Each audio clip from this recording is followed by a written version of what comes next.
ओम ज्ञानतिमिरान्धस्य ज्ञानञ्जनशलाकया चक्षुरुन्मीलितं येन तस्मै श्रीगुरवे नमः।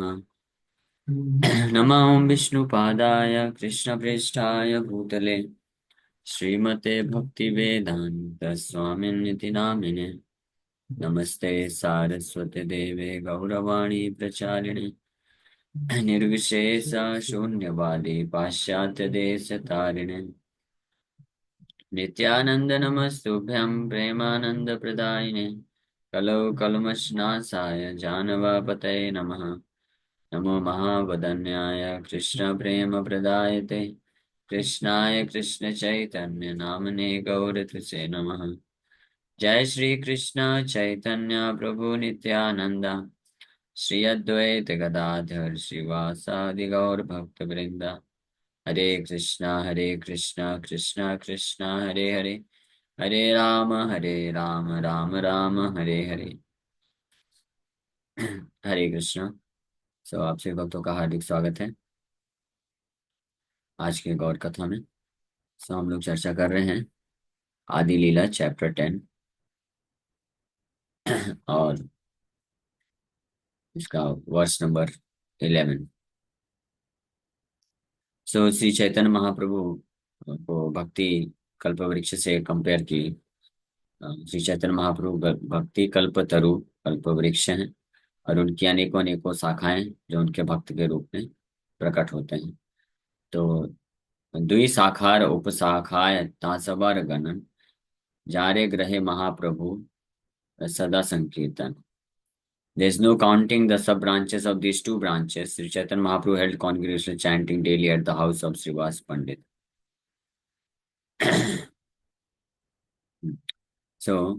ये दो शाखा श्री चैतन्य श्रीवास पंडित और श्री राम पंडित दो भाई दुई शाखा जगत विदित। तो श्रीवास पंडित और श्री राम पंडित दो भाई चैतन्य महाप्रभु के दो ही प्रोमिनेंट ब्रांच हुए, बहुत ही प्रमुख शाखा हुए और पूरे जगत में इनका ख्याति है। इनके दो और भाई हुए जिनका नाम था श्रीपति और श्रीनिधि। तो इन दो भाइयों का तो वर्णन प्राप्त होता है। श्रीवास पंडित कौन है, किसके अवतार हैं श्रीवास पंडित, बताइए। श्रीवास पंडित किसके अवतार हैं? नारद मुनि। और श्री राम पंडित उनके छोटे भाई। क्यों? कल तो बहुत डिटेल में चर्चा किया था, वो लोग सुनते नहीं क्या? परसों, कल मतलब परसों। ये तो वही बात हो गई स्कूल में, जब टीचर बोलता है मंडे को पूछता है कि कल जो पढ़ाया था बताओ, तो बच्चे बोलते हैं सर सर कल तो संडे था, छुट्टी था। तो सैटरडे को जो पढ़ाया था वो मैकेनिक मतलब एकादशी के एक दिन पहले। तो श्री राम पंडित जो उनके छोटे भाई हैं वो पर्वत मुनि के अवतार है। पर्वत मुनि नारद मुनि के फ्रेंड हैं, मित्र हैं। नारद मुनि को हमेशा साथ में चलते हैं उनके प्रचार कार्य में। और उनके दो और भाई श्रीपति श्रीनिधि, ये भी उनके अ, जो है शाखा में प्रकट होते हैं। इनका वर्णन नहीं है कि ये कौन किन के अवतार हैं। So their two brothers were named Shripati Srinidhi. These four brothers and their servants and maid servants are considered one big branch. ये महाप्रभु के वृक्ष है। चैतन्य महाप्रभु कौन है? भक्ति वृक्ष है, पूरा वृक्ष है। उसमें एक एक बहुत ही महत्वपूर्ण शाखा जो बड़ी ब्रांच है वो इनका श्रीवास ठाकुर का पूरा परिवार है। उस बड़ी शाखा में दो शाखा निकलती है जिसमें श्रीवास ठाकुर और उनके छोटे भाई श्री राम पंडित हुए। फिर उनके जितने भी सर्वेंट मेड सर्वेंट सब हुए तो उप शाखाएं। तो ये सारी शाखाओं से डिसिप्लिक सक्सेशन आगे बढ़ा है, गुरु शिष्य परंपरा। अब ये दो शाखा का क्या महत्व है या क्या इनकी विशेषता है ये बताया जा रहा है। द्वि शाखा रूप शाखाय तसब अर्गणन जार ग्रहे महाप्रभुर सदा संकीर्तन। So there is no counting the sub branches of these two branches. Shrivas Thakur और उनके श्री राम पंडित, श्रीवास पंडित और श्री राम पंडित, ये दो ब्रांचेस, ये कितनी सब ब्रांचेस हुई इसके कोई काउंटिंग नहीं। That means they made many many disciples. बहुत सारे शिष्य बनाए वो, और बहुत सारे ऐसे चैतन्य महाप्रभु के मिशन का प्रचार किया। और Shri Chaitanya Mahaprabhu held congregation chanting daily at the house of Shrivas Pandit. जार ग्रहे महाप्रभु सदा संकीर्तन, जिनके घर में श्री चैतन्य महाप्रभु हमेशा संकीर्तन किए। अब इनकी विशेषता क्या है, ध्यान से सुनिए। हाँ, विशेषता, चैतन्य महाप्रभु के जो बहुत ही प्रमुख शाखा हैं, उनकी विशेषता क्या है। चारी भाई सवम से करे चैतन्य र सेवा, गौर चंद्र बिना नहीं जाने देवी देवा। समझ गए, नहीं समझे। गौरचंद्र में देवी देवता, हाँ, ये है विशेषता। महाप्रभु के जो बड़े खास हैं, यानी भगवान कृष्ण के जो बहुत खास भक्त होते हैं ना, उनकी विशेषता क्या होती है कि these four brothers and their family members, ये चारों भाई भी, श्रीवास ठाकुर के चारों भाई और उनके सारे परिवार वाले, मतलब उनके पत्नी, बच्चे, दास दासी, सब माँ बाप, सब fully engage in the service of lord Chaitanya, पूर्ण रूप से भगवान कृष्ण के, चैतन्य महाप्रभु की सेवा में अपने आप को लगाए। They knew no other god और गॉडेसेस, किसी अन्य देवी देवताओं को वो नहीं जानते थे। यानी जीवन में कुछ भी है, सब किसके लिए, कृष्ण के लिए। कृष्ण को पूर्ण समर्पण, कृष्ण के लिए, कृष्ण माता, कृष्ण पिता, कृष्ण प्राणधन। नाम जप कृष्ण का करेंगे, सेवा कृष्ण का करेंगे, भोग कृष्ण को लगाएंगे, और अगर कुछ चाहिए, जरूरत है, तो किसके पास जाएंगे, कृष्ण के पास जाएंगे। तो ये इसको बोलते हैं, जो भगवान के बहुत खास प्रिय भक्त होते हैं, उनका ये लक्षण होता है, विशेषता होता है। इसीलिए तो भगवान खुद चूज किए ना, तो उनके घर में आकर संकीर्तन करते थे डेली, प्रतिदिन। प्रतिदिन भगवान कृष्ण अगर आ रहे हैं, ये तो स्वाभाविक सी बात है ना। जो जैसे मान लीजिए, आप अगर मुझे अपना ही एकमात्र अपना मित्र मानेंगे और मुझे ही मानेंगे, तो फिर मैं भी बाध्य हो जाऊंगा ना कि चलो आपके पास ही चलता हूं, है ना। आप भी कभी गया तो आप किसी और को भी इनवाइट कर रहे हैं, फिर और को भी इनवाइट कर रहे हैं, तो मुझे लगेगा ठीक है, मेरा जब टर्न आएगा तो मैं जाऊंगा। है ना? लेकिन और आप किसी और अन्य किसी को अपने हृदय में नहीं रखते हैं, तो हमेशा फिर मैं आपके पास ही जाऊंगा। सिंपल सी बात है। तो ये इसको बोलते हैं, इसको क्या बोलते हैं, लॉयल्टी, लॉयल होना चाहिए। तो ये इनके लक्षण है। श्री नरोत्तम दास ठाकुर हैज सेड, देखिए नरोत्तम दास ठाकुर बोल रहे हैं, तो हम अभी वर्णन करेंगे, कोई जो है पूरा मत मानिएगा। तो नरोत्तम दास ठाकुर कर्मकांड के विषय में भी बोले थे पहले, तो वो भी बताया था। अभी नरोत्तम दास ठाकुर हैज सेड, अन्य देवाश्रय नाई तुम्हारे कहीनु भाई, ए भक्ति परम कारण, if one wants to become a pure staunch devotee. ठीक है, नरोत्तम दास ठाकुर महाशय भी बोल रहे हैं, जिनको शुद्ध और स्टॉन्च, स्टॉन्च को क्या बोलेंगे, स्टॉन्च डिवोटी मतलब बहुत ही दृढ़ निश्चयी, शुद्ध और दृढ़ निश्चयी। हाँ? नहीं, स्टॉन्च, स्टॉन्च मतलब फिक्स्ड अप। हाँ, बहुत ही दृढ़ निश्चयी, फिक्स्ड अप और शुद्ध भक्त अगर बनना, उनके लिए यह सजेशन दिया जा रहा है। जिसको नहीं है तो उसके लिए नहीं है सजेशन, ठीक है। जिसको शुद्ध भक्त कृष्ण का नहीं बनना है, तो उनके लिए ऑप्शन है। तो बोल रहे हैं Narottam Das Thakur, if one wants to become a pure staunch devotee of Krishna, one should not take shelter of any of the demigods और गॉडेसेस। यानी अगर कोई कृष्ण का ही वास्तविक रूप में शुद्ध भक्त बनना चाहता है, कृष्ण को बहुत प्रिय बनना चाहता है, तो उसको फिर किसी अन्य देवताओं का, देवियों का आश्रय नहीं लेना चाहिए। Foolish Mayavadi say that worshipping demigods is as good as worshipping the supreme personality of Godhead, but that is not a fact.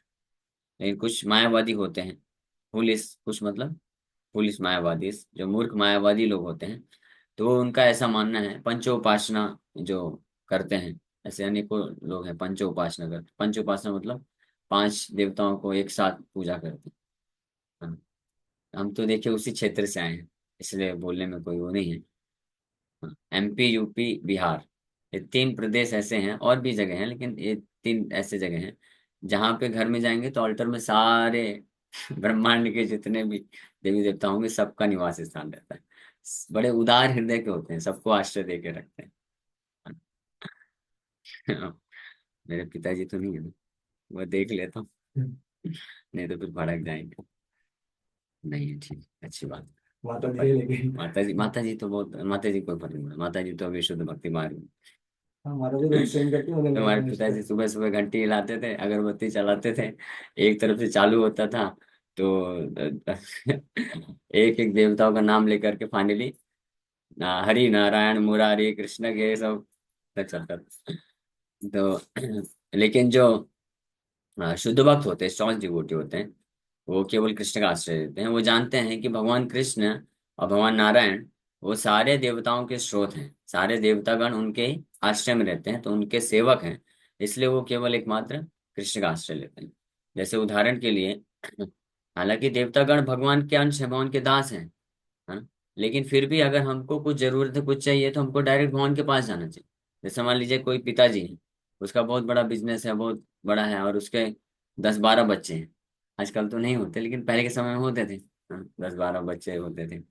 तो कोई उसका बच्चा है, छोटा बच्चा है, तो वो उसको कुछ जरूरत है, तो वो अपने बड़े भाइयों के पास जाता है बार बार। तो पिताजी को अच्छा नहीं लगेगा, तुम उन लोग के पास क्यों जाते हो, उनको मैं देता हूँ ना, तुम मेरे पास आके मांगो ना, मेरे से लो ना, मेरे से क्या तकलीफ है। क्योंकि बड़े भाई लोग ये इसी प्रकार से, जैसे कोई पिताजी के 4-5 भाई हैं, है ना, तो अगर किसी बाप का जो लड़का है, वो अपने बाप को छोड़ करके चाचा लोग के पास जाएगा, मांगेगा मुझे ये चाहिए, ये दिला दो, वो दिला दो, तो वो लोग दिला देंगे। लेकिन पिताजी को अच्छा लगेगा क्या? पिताजी को अच्छा नहीं लगेगा, बोलेंगे तुमको कुछ भी चाहिए तो मुझसे मांगो ना, मैं नहीं दे सकता क्या? हाँ, तुम चाचा के पास भी जाते हो, मामा के पास क्यों जाते हो? अच्छा नहीं लगेगा ना। हालांकि जो चाचा लोग हैं वो भाई लोग हैं, तो वो भी उनके बहुत प्रिय हैं, खास हैं, लेकिन फिर भी जो अपना बच्चा होता है, तो पिताजी एक्सपेक्ट करते हैं कि हमारे पास ही आना चाहिए। हाँ, तो उसी प्रकार से भगवान कृष्ण गीता में क्लेम करते हैं, बोलते हैं कि सारे जीवात्मा भगवान के अंश हैं, कृष्ण के अंश हैं, हम उनके अंश हैं। तो हमको अगर कुछ जरूरत है, कुछ चाहिए, तो हमको कृष्ण के पास जाना चाहिए, उनका ही पूजा करना चाहिए, उनका ही सेवा करना चाहिए, उनसे ही मांगना चाहिए। क्योंकि कृष्ण क्या है, उस पर विचार करके आपको देंगे, आपके लिए जो हितकारी होगा वही देंगे। हाँ? बाकी लोग, चाचा मामा लोग ये नहीं देखेंगे, चाचा मामा लोग देखेंगे बड़ा अच्छा बच्चा है, मेरे पास आया है, दे देते हैं, तो वो भी चीज दे देंगे जो उसके लिए हानिकारक होगा। उसको चॉकलेट चाहिए, चॉकलेट दे देंगे। पिताजी तो देखेंगे, उनको तो दवाई कराना है, तो पिताजी बोलेंगे नालायक, 1 महीने पहले दांत का दवाई कराया था तेरा। तो चाचा जी के पास जाके पूछ कि तेरे को जो चॉकलेट का खर्चा तो दे दिया, दवाई कराने लेके जाएंगे क्या? ऐसे बोलते हैं ना, सही बात है कि नहीं? उसी प्रकार से भगवान नारायण, भगवान कृष्ण हमारे पिता हैं, हमारे असली शुभ चिंतक हैं। तो वो देने में हमको क्या करेंगे, विचार करेंगे कि इसको देने से इसका फायदा होगा या नुकसान होगा, है ना। बाकी लोग विचार नहीं करेंगे, बाकी बाध्य हैं। देवतागण अगर उनको मालूम भी रहता है ना कि अगर मैं इसको ये वरदान दूंगा तो ये हानिकारक होगा, फिर भी वो देना ही पड़ता है, उनको ना चाहते हुए भी देना पड़ता है। जैसे भस्मासुर था, भस्मासुर ने वरदान मांग लिया कि जिसके भी सिर में हाथ रखो भस्म हो जाए। तो भगवान शिव चकरा गए, बोले ये क्या नालायक पंथी है। ये मूर्ख कहीं का, इतना तपस्या किया और वरदान क्या मांग रहा है कि किसी के सिर में हाथ रखो भस्म हो जाए, अरे कुछ अच्छा वरदान मांग लो भाई, है ना। तो बुद्धि जब भ्रष्ट हो जाती है, तो वो इस प्रकार के वरदान मांगते हैं। और देवतागण जान भी जाते हैं कि ये गलत वरदान है, लेकिन फिर भी उनको देना पड़ता है, बाध्य है, क्योंकि वो वैदिक शास्त्र के नियम के अनुसार देना पड़ता है। लेकिन भगवान नारायण जो है बाध्य नहीं है, वो आपको वही चीज देंगे जिससे आपका क्या होगा, लाभ होने वाला है। हाँ। तो देंगे मतलब ले भी सकते हैं कई बार। अगर भगवान देखेंगे ये मेरा बहुत भजन कर रहा है, बहुत सेवा कर रहा है, हाँ, लेकिन इसके जीवन में ये जो एक्स्ट्रा फैसिलिटी आ गई है ना, ये तो इसको जो है लूट ले। भ्रमित कर सकती है, माया में डाल सकती है, चलो इसको खींच लो, छीन लो। तो भक्त सोचेगा, अरे मैंने इतना भजन किया, इतना सेवा किया, देने की बजाय मेरे जीवन से जा रहा है। युधिष्ठिर महाराज ने ही प्रश्न पूछा, भागवत में दिया है। युधिष्ठिर महाराज प्रश्न पूछते हैं कि क्या कारण है कि जो कृष्ण की भक्ति करते हैं और कृष्ण की भक्ति में आगे बढ़ते जाते हैं, तो धीरे धीरे भौतिक संसार से और ज्यादा वो हो जाते हैं, मतलब ऐश्वर्य विहीन हो जाते हैं, उनका नाम खत्म हो जाता है, कंगाल हो जाते हैं, भिखारी बनते जाते हैं।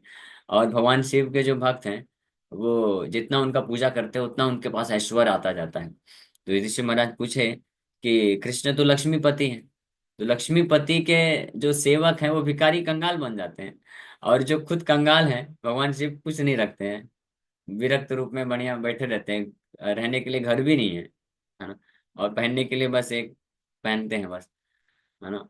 तो उनके जो भक्त होते हैं वो बड़े ऐश्वर्य हो जाते हैं उनके पास। ये तो उल्टा हो गया, ऐसा कैसे हो रहा है? तो युधिष्ठिर महाराज, ये प्रश्न परीक्षित महाराज सुखदेव गोस्वामी को पूछे थे। तो सुखदेव गोस्वामी बोले कि इसका उत्तर मैं क्या दूं, तुम्हारे दादाजी ने भी ऐसा प्रश्न पूछा था, है ना, भगवान कृष्ण से डायरेक्ट। तो वही मैं डायरेक्ट आंसर बता देता हूँ आपको। तब ये फेमस लोग जो है कोट कर दिए। सुखदेव गोस्वामी बोले, भगवान कृष्ण बोलते हैं, यस्याहम, बता दूं कि नहीं बता दूं?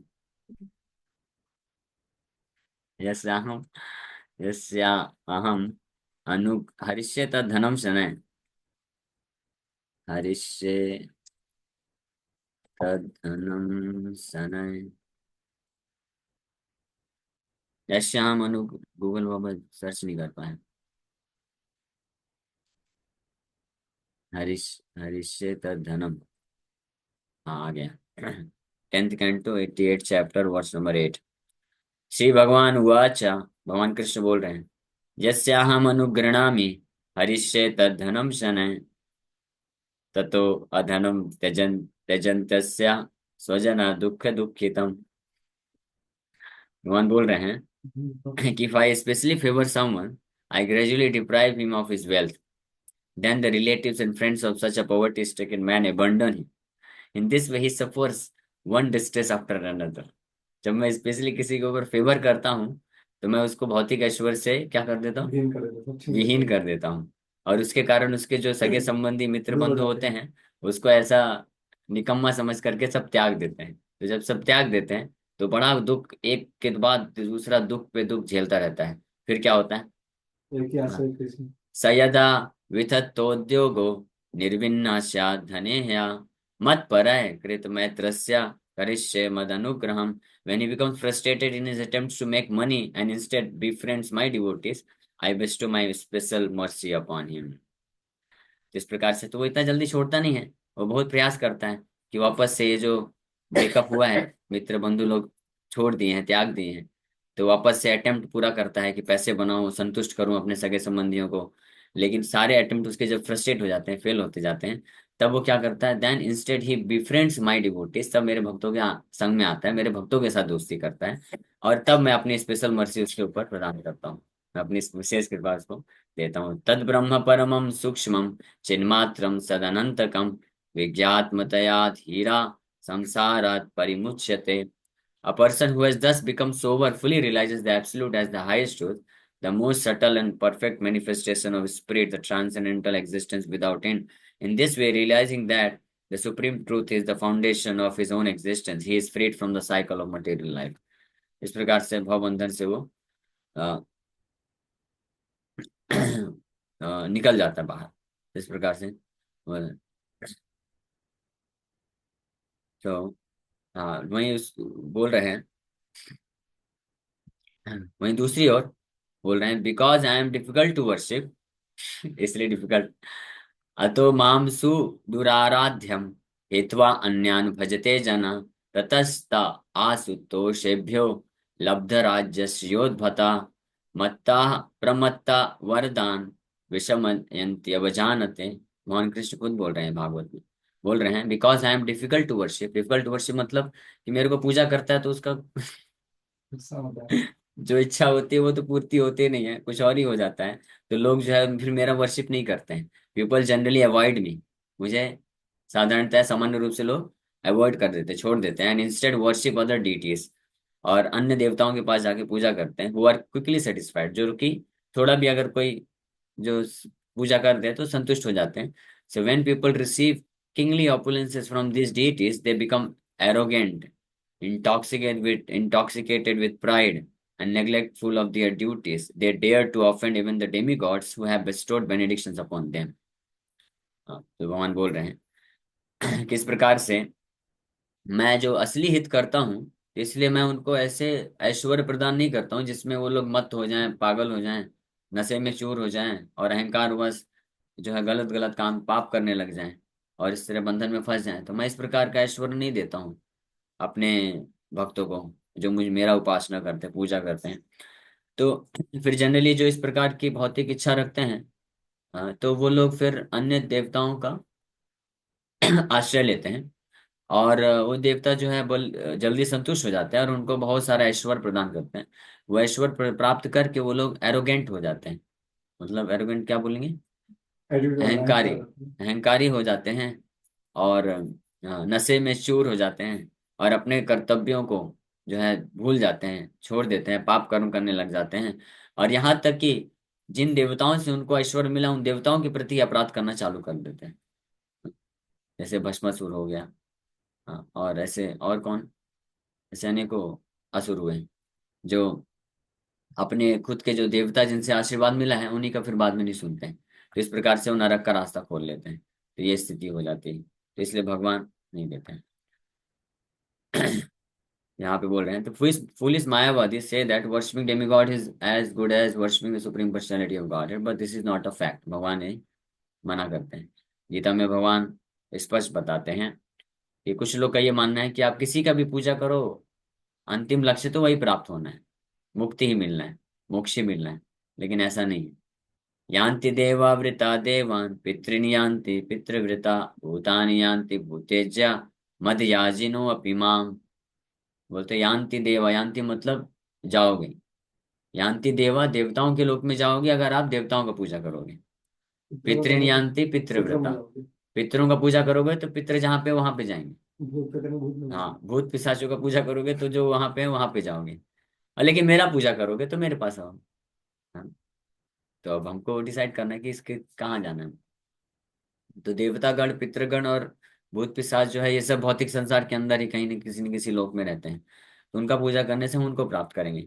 और जो मेरा पूजा करता है मुझे प्राप्त करेगा। फिर अगले श्लोक में भगवान बोलते हैं इसलिए मेरा पूजा करो, पत्रम पुष्पम फलम तो यम यो में भक्त्या प्रयच्छति। अपना पूजा का विधि भी बता दी, बड़ा सरल है, कुछ ज्यादा नहीं करना है, कुछ बहुत ताम झाम की जरूरत नहीं है। हाँ, सिंपल। पत्रम, पत्रम मतलब एक पत्ता। पत्रम जो है सिंगुलर नाउन वचन है, एक वचन है। पुष्पम, पुष्पम मतलब अफलार, अ लीफ, अफलार। फलम, एक एक फल। तोयम, अ लिटिल वाटर।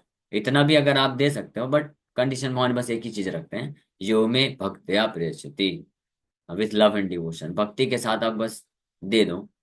तदहम अस्नामि प्रयतात्मनः, तदहम भक्ति उपहरतम, इस प्रकार से भक्ति से दिया हुआ जो भी देता है मेरा भक्त, तो अस्नामि मैं उसको खाता हूँ, स्वीकार करता हूँ। जब हम भोग लगाते हैं तो अगर भक्ति से भोग लगाएंगे तो भगवान उसको स्वीकार करते हैं, इसमें कोई संशय नहीं। तो this philosophy misleads people to atheism. ये जो मायावादियों का फिलॉसफी है ये वास्तव में ये बहुत डेंजरस फिलॉसफी है। ये अल्टीमेटली अंदर ही अंदर से व्यक्ति को नास्तिक बना देता है। बाहर से भले ही धर्म को पालन करने वाले प्रतीत होते हैं, लेकिन अंदर से नास्तिक हो जाते हैं।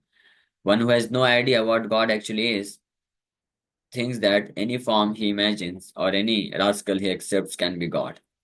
हाँ, तो जिसको इस प्रकार से आइडिया नहीं रहता है तो किसी को भी फिर भगवान बना लेता है। इसलिए तो बहुत सारे ऐसे भी देवताओं का पूजा होता है जिनका कोई वर्णन नहीं है। मालूम है ना आपको? भारतवर्ष में ऐसे बहुत सारे देवी देवता का पूजा किया जाता है, मंदिर बना दिया जाता है जो वास्तव में अस्तित्व में नहीं है। हम्म। इंसान का भी बना के हाँ, बनाते इंसान का हैं। भी बना देते हैं।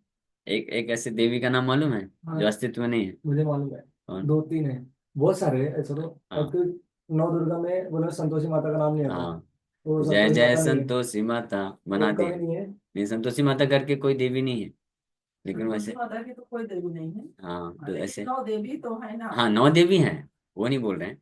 लेकिन कुछ लोग हैं जो ऐसे बना देते हैं। हाँ बना देते हैं, लेकिन अब उनकी पूजा सब लोग करते हैं। हाँ, सो आदमी दिस। जब आदमी पूजा करता है तो उनका नाम जरूर ले लेता है। तो वो है नहीं देवी लेकिन कोई। ठीक है, शास्त्र नहीं। में ही ना, कौन सा भी शास्त्र में हाँ मतलब नहीं बस। ना। So this acceptance of cheap gods or incarnations of God is actually atheism. It is to be concluded, therefore, that those who worship demigods or self-proclaimed incarnations of God are all atheists. They have lost their knowledge as confirmed in the Bhagavad Gita. Gita में भगवान तो स्पष्ट बोल देते हैं, काम स्तैस्तरित ज्ञान प्रपद्यन्त्यन्य देवता। क्योंकि जब भगवान बोले कि जो मेरा पूजा करता है, मेरा सेवा करता है, मेरा भक्ति करता है, उसको ये मिलता है, मैं मुझे प्राप्त करता है, वो दिव्य धाम को प्राप्त करता है, वापस से जन्म मृत्यु में नहीं फंसना पड़ता है। तो कोई प्रश्न उठा सकता है कि भाई आप कृष्ण, आप तो बोल रहे हैं कि आप परम भगवान हैं और आपको जो पूजा करेगा वो आपके दिव्य धाम को प्राप्त करेगा, तो फिर लोग देवताओं को पूजा क्यों करते हैं? तो भगवान जो है मस्का लगाने वाला उत्तर नहीं देते हैं। भगवान स्पष्ट बताते, स्ट्रेट फॉरवर्ड बता दूं क्या? भगवान बोलते हैं कामस्त्र तर हृतक ज्ञाना, जिनका हृत मतलब चोरी कर लिया जाता, अपहरण कर लिया जाता है मत ज्ञान, मत जिनका ज्ञान या मति भ्रष्ट हो जाता है या अपहरण कर लिया जाता है, किसके द्वारा? काम वासना के द्वारा, यानी बहुत सारी भौतिक इच्छा होती है, उसके द्वारा जिनका मति जो है, ज्ञान जो है हृत कर लिया जाता है, प्रपद्यन्ते अन्य देवता, वो अन्य देवताओं का जाके आश्रय लेते हैं। Those whose minds are distorted by material desires surrender unto demigods. Unfortunately, those who do not cultivate Krishna consciousness and do not properly understand the Vedic knowledge accept any rascal to be an incarnation of God, and they are of the opinion that one can become an incarnation simply by worshipping a demigod. This philosophical hodgepodge exists under the name of the Hindu religion. हाँ, ये जो philosophical Hooch पॉच है, Hooch पॉच समझते हैं ना, खिचड़ी। हाँ, कुछ कुछ क्लियर अंडरस्टैंडिंग नहीं है कि किनका पूजा करना है, किनका नहीं करना है, क्या क्या प्राप्त करना चाहते हैं, कोई क्लियर अंडरस्टैंडिंग नहीं होती है। इसी प्रकार के जो सिस्टम को फिलोसफिकल हॉच पॉच ये एग्जिस्ट करता है under the name of Hindu religion, but the Krishna consciousness movement does not approve of it. Indeed we strongly condemned it.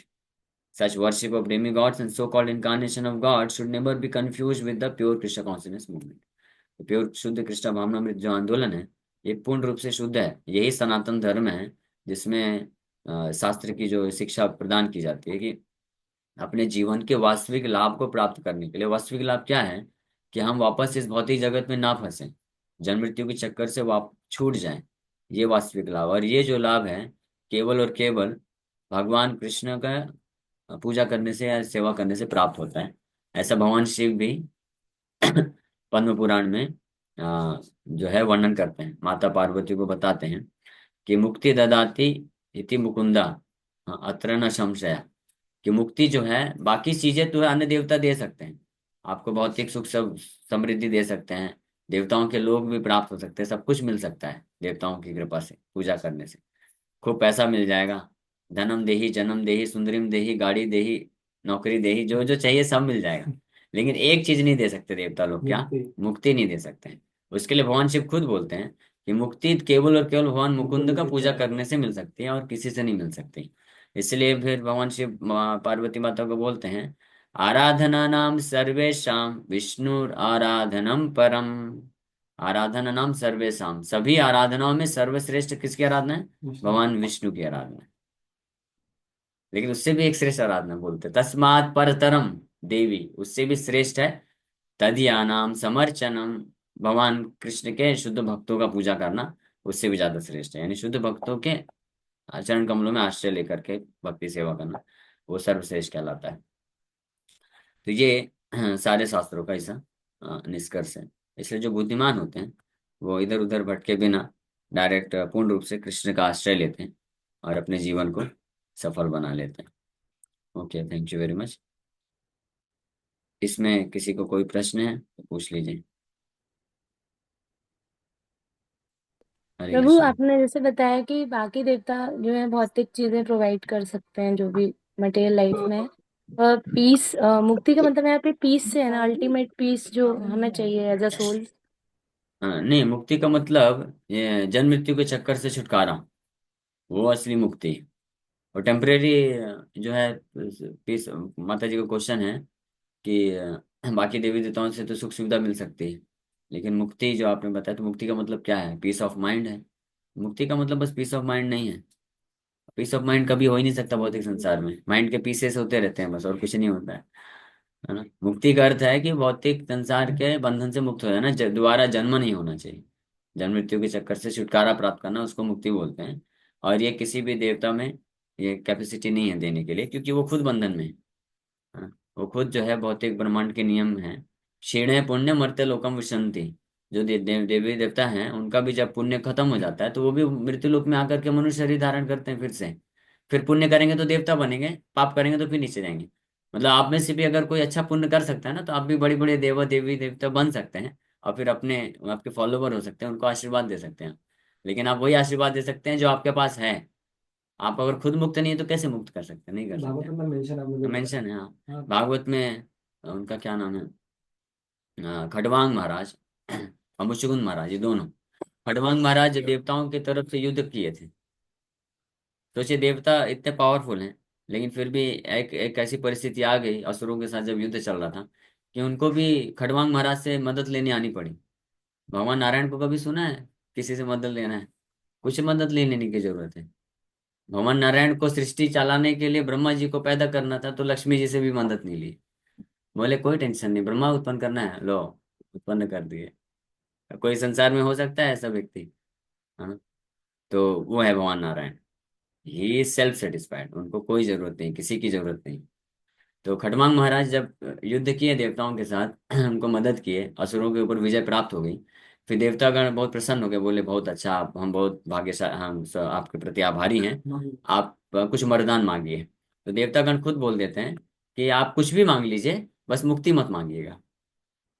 तो खड़वांग महाराज बोले तो क्या फायदा है, इस संसार का मांगने से क्या फायदा? वो कुछ मिलेगा तो टेम्परेरी, फिर चला ही जाएगा, है ना। और आप मुक्ति दे नहीं सकते।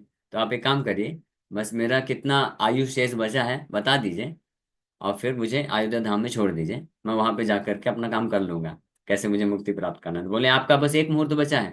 बोले ठीक है, इमीडिएटली आप मुझे अयोध्या धाम में छोड़ दीजिए नीचे, बाकी मैं कर लूंगा। तो इमीडिएटली देवता लोग आके छोड़ दिए, वहां पे बैठ के और भगवान रामचंद्र के चरण कमलों में पूरा ध्यान किए।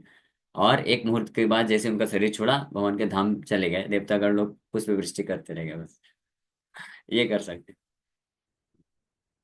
हैं। ऐसे मुचकुंद महाराज का भी, मुचकुंद महाराज को भी ऑफर दिए थे, आप मांगे, तो बोले कि आप क्या देंगे? ये मुसलमान फौजी वो बोल रहे हो ना, जो गुफा में हाँ, जाके बैठ गए, वही ना? हाँ, सोने का वरदान मांग सोने लेते का वरदान मांगे थे। हैं। ओके। यस, नीरू माता जी, आपका प्रश्न। हरे कृष्ण प्रभु जी, प्रणाम। हरे कृष्णा। प्रभु जी, मेरा क्वेश्चन ये है कि जैसे कोई शिव जी की भी पूजा करते हैं, कृष्ण का भी करते हैं, प्लस उनके लिए भी जपा करते हैं, कृष्ण जी के लिए भी करते हैं, तो क्या वो कृष्णा भक्ति में आ जाएंगे? कृष्ण भक्ति में हाँ आ सकते हैं, अगर उनको वैष्णव का संग मिलेगा तो।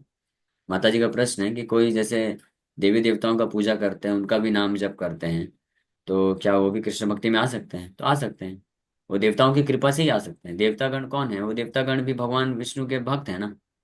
तो अगर कोई कोई निस्वार्थ भाव से कुछ भौतिक कामना नहीं रखता है, बिना किसी भौतिक इच्छा के किसी देवता का पूजा करता है, और सात्विक तरीके से, ये सब फालतू फालतू चीज नहीं ऑफर करता है, मांस मछली मदिरा ये सब चीजें, सात्विक तरीके से पुष्प के द्वारा और पूजा करके कोई सेवा करता है किसी देवी देवताओं का, स्पेशली दुर्गा माता का, भगवान शिव का, बजरंग बली का, गणपति का, इनका जो पूजा करते हैं, लेकिन हृदय में ऐसी कोई भावना नहीं होती कि हमको कुछ आपसे प्राप्त करना है, लाभ नहीं होते, तो फिर उन देवताओं की कृपा से उनको कृष्ण भक्ति मिलती है।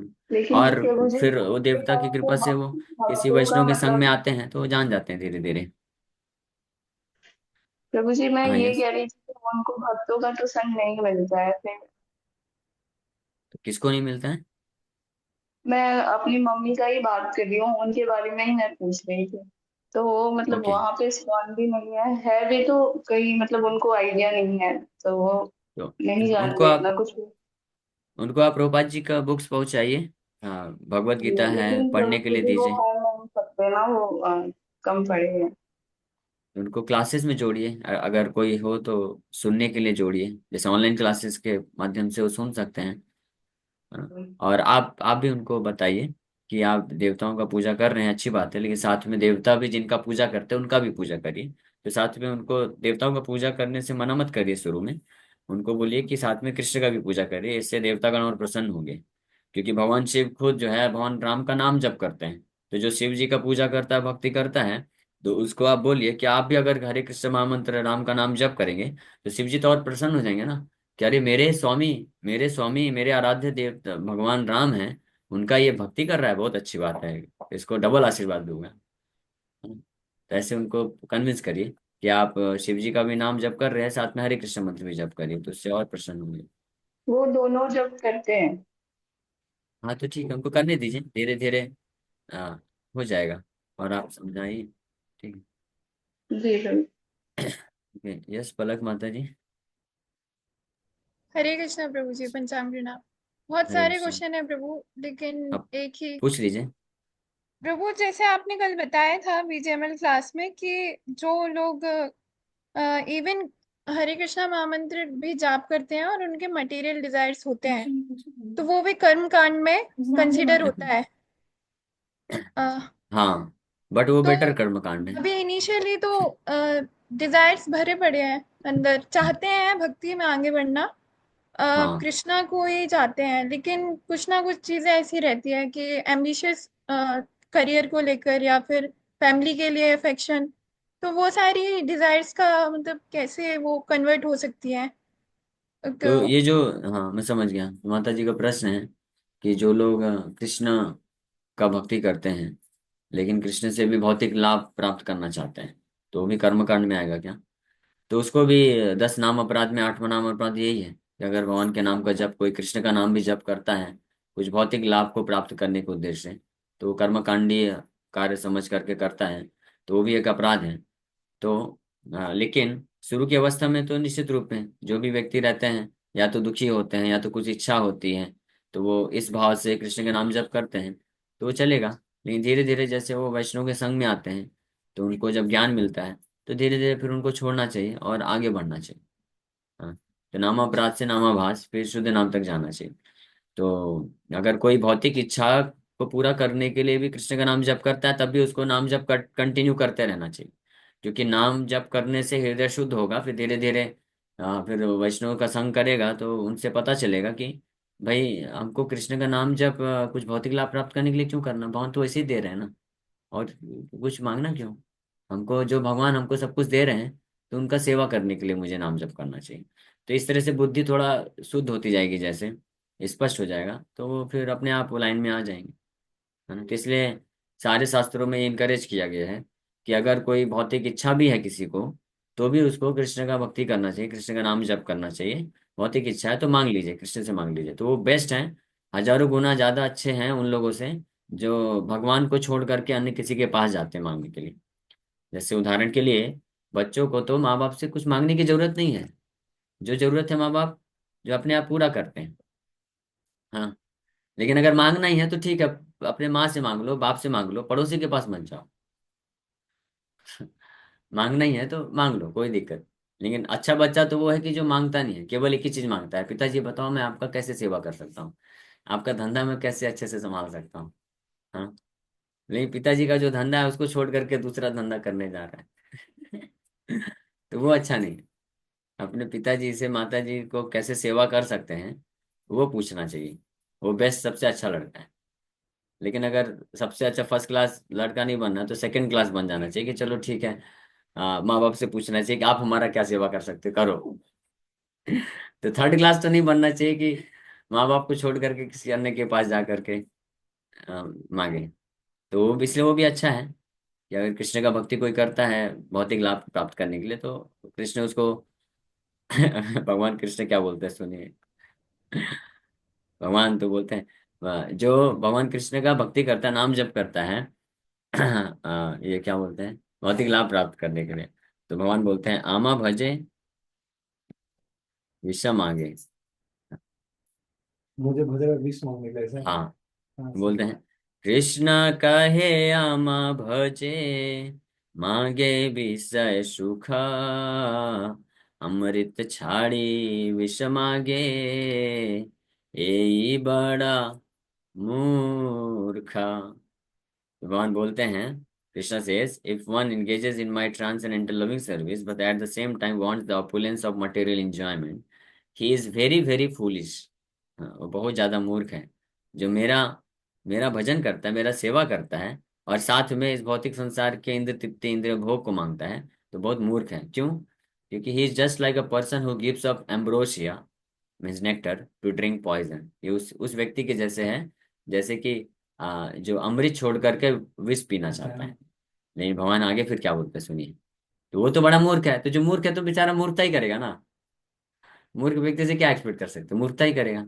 तो भगवान लेकिन ऐसे त्याग तो नहीं सकते ना। तो भगवान क्या बोलते हैं, आमी विज्ञा ए मूर्खे विषय के ने दिबा, स्वचरणामृत दिया विषय भुलाई बा। बोल रहे हैं वो तो मूर्ख है, हाँ, लेकिन मैं तो विज्ञ हूँ। विज्ञ मतलब मैं इंटेलिजेंट हूँ, मैं बहुत बुद्धिमान हूँ। तो मैं बुद्धिमान हूँ, वो मूर्ख है, तो मैं उसको विष विष क्यों दूंगा, पॉइजन क्यों दूंगा? विष छोटा वो बच्चा लेते है, हैं। वो मांग सकता है ना कुछ ऐसी चीज अपने माँ बाप से कि ये दे दो ये दे दो, नहीं माँ बाप को मालूम है ये खतरनाक है इसके लिए, तो क्या देंगे? वो वस्तु देंगे, एक थप्पड़ देंगे नालायक को। हाँ, तो भगवान वैसे ही है। नहीं, भगवान बहुत दयालु है। भगवान बोलते हैं स्वचरणामृत दिया विषय भुलाई बा, मैं अपने चरणों का रस दे दूंगा, उसको ऐसा रस प्राप्त करेगा, अब बोलो, सारा विषय भोग की जो जैसे भूल इच्छा है जाएगा। सब नष्ट हो जाएगी। हाँ, तो ये भगवान कार्य करते हैं, ठीक है। भगवान पे इसलिए विश्वास रहना चाहिए कि अगर कुछ भौतिक इच्छा से भी करता है कोई, तो भगवान से ही जाके मांगे। ओके, और कोई प्रश्न है? यस, कविता माता जी। हरे कृष्णा प्रभु जी, पंचांग प्रणाम। हरे कृष्ण। हाँ, यस माता जी बोलिए।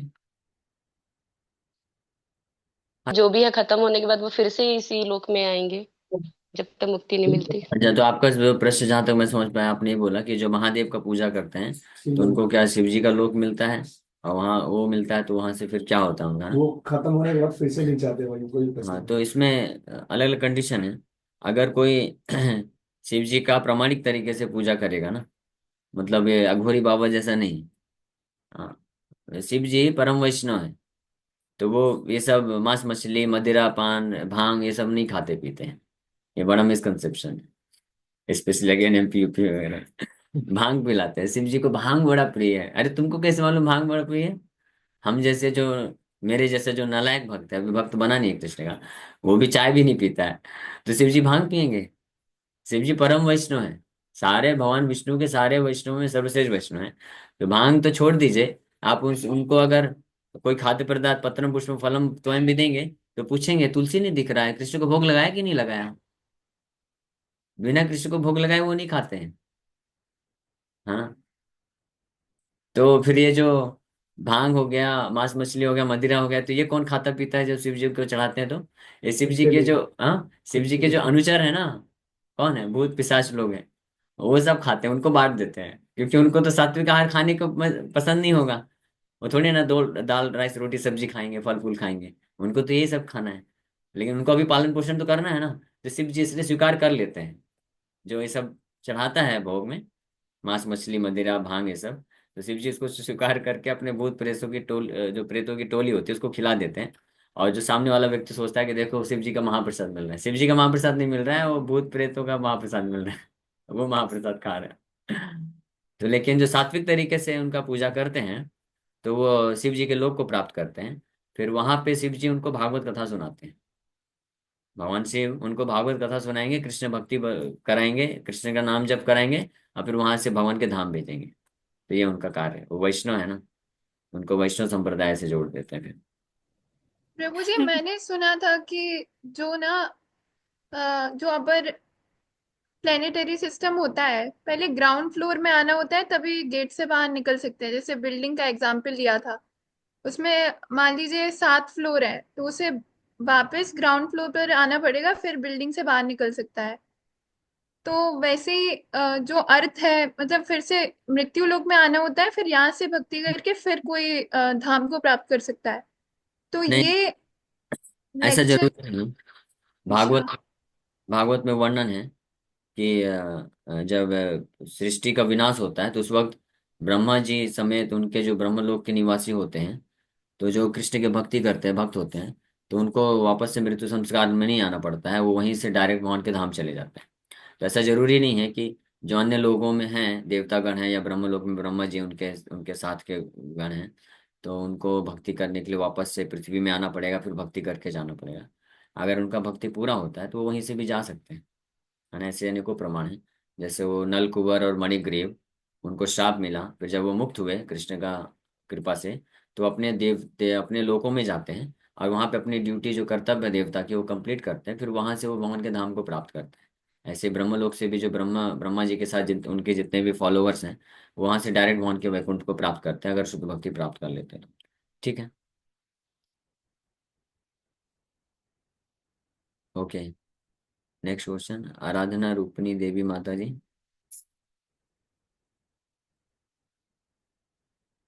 तो मुझे जैसे ना अभी माता जी ने क्वेश्चन किया था, आपने बताया कि भांग शंकर भगवान को चढ़ाते हैं।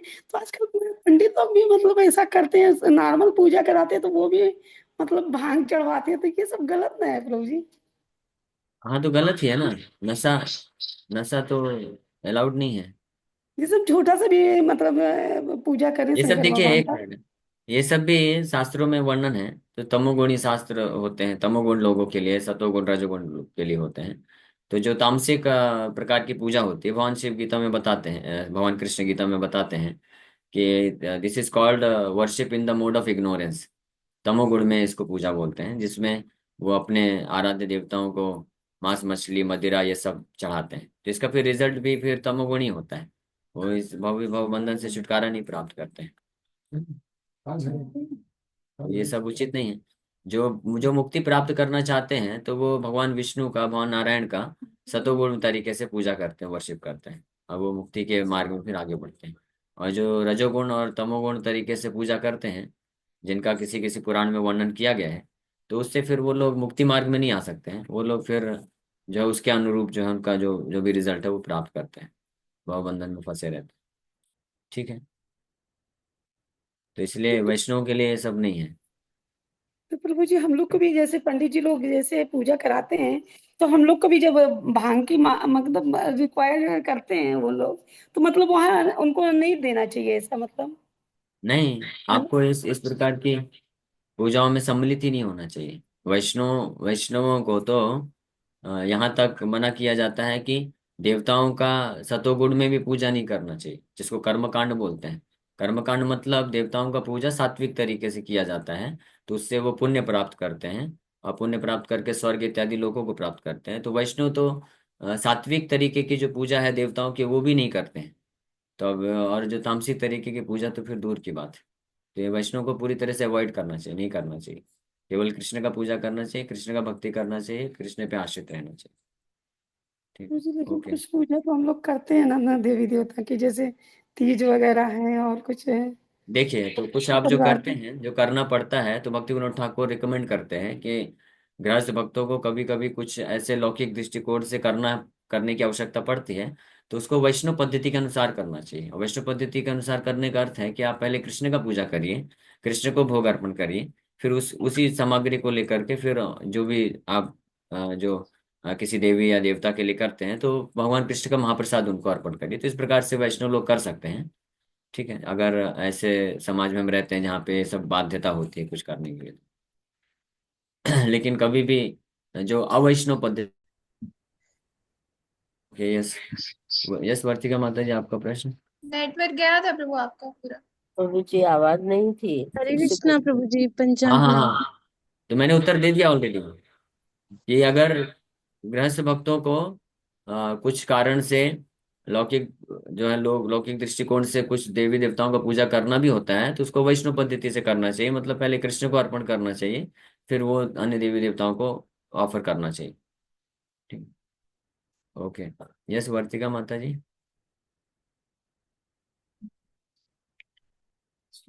पंचांग नाम। प्रभु जी एकादशी कल थी और हम लोगों ने कल ही व्रत रखा था, लेकिन कुछ लोग 25 को व्रत थे और वो मुझे बोले कि कहीं भी नहीं है 26 को। मैंने उनको दिखाया तो बोले कि ये अपने मन का है, और जो ब्राह्मण ठीक है, मतलब यहाँ के पंडित जी लोग वो भी यही सुनिए बोले। सुनिए सुनिए, मैं बता देता हूँ, इसका सरल उत्तर दे देता हूँ कि आप जो है जो वैष्णव नहीं है ना, तो उनको मत दिखाइए, वो नहीं समझ पाएंगे। हम लोग 26 को जो एकादशी किए हैं, वो वैष्णव, हमारे वैष्णव आचार्य गण रिकमेंड करते हैं। उनका कैलकुलेशन, वैष्णवों का जो कैलकुलेशन है एकादशी का वो अलग होता है। और जो स्मार्ट ब्राह्मण होते हैं कर्मकांडी तरीके से, तो उसका कैलकुलेशन अलग होता है। वैष्णव को लिए महत्वपूर्ण जो है ब्रह्म मुहूर्त का समय, वो ज्यादा महत्वपूर्ण होता है। तो इसलिए जो एकादशी ब्रह्म मुहूर्त में पड़ती है, तो हम उस डेट में फास्टिंग करते हैं। लेकिन स्मार्ट तरीके से विधि के अनुसार वो ब्रह्म मुहूर्त को नहीं देखते हैं। जिस दिन ज्यादा मात्रा में ज्यादा समय तक एकादशी रहती है, वो उसको स्वीकार करते हैं। तो ये अंतर रहता है। तो हम लोग वैष्णव पद्धति पालन करते हैं, तो इसलिए हम उस कैलेंडर को फॉलो करते हैं। तो आप अननेसेसरी लोगों को भ्रमित मत करिए, खुद भी भ्रमित मत होइए। जो वैष्णव नहीं है उनको जो करना करने दीजिए, आप अपना कार्य करिए। ठीक है, हमको अपने वैष्णवाचार्यों का पालन करना चाहिए। जी प्रभु, मेरा एक क्वेश्चन और है। जैसे ये अपने मतलब बताया कि कुछ लोग तामसिक चीजें भगवान को चढ़ाते हैं, जैसे कि बहुत लोग मांस का भी सेवन करते हैं, बलि देते हैं। तो ये जिस जो करवाते हैं उनको भी इसका अपराध लगता है? यस, जो करवाता है, जो करता है, जो वो महाप्रसाद फिर बांटता है, जो खाता है, सबको पूरा इसका पाप का भागीदारी ले होना पड़ता है। और भले ही ये कुछ जो तमोगुण पूजा करने वाले शास्त्र में वर्णन है, लेकिन उन शास्त्रों में ये भी वर्णन है कि अगर इस प्रकार से कोई मांसाहार ये सब करता है तो उसका पाप भी उसको लेना पड़ता है। मांस का अर्थ ही होता है मांस खादती थी मांस, मतलब अगर आप प्रॉपर वैदिक तरीके से भी मांस को अर्पण करके खा रहे हैं तो भी आपको उसमें ये पाप लेना पड़ेगा कि अगले जन्म में वो जिस जानवर का आपने वध किया है वो आपको भी वध करेगा।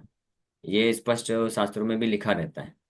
प्रभु, ठीक। मैंने बोला था तो वो बोले कि नहीं, काली माता भी तो बलि लेती थी, वो भी तो ब्लड पीती थी। मैंने कहा वो राक्षसों का ब्लड मतलब पीती थी, तो बोले नहीं, तुम समझती नहीं हो, ये ऐसा इसलिए शास्त्रों में लिखा तो है। मत समझाइए, समझाना बहुत मुश्किल है। आप समझिए, आप पालन करिए, जो सतोगुणी लोग हैं उनको प्रचार करिए। ठीक। जी तो प्रभु, हरे कृष्णा। हरे कृष्ण।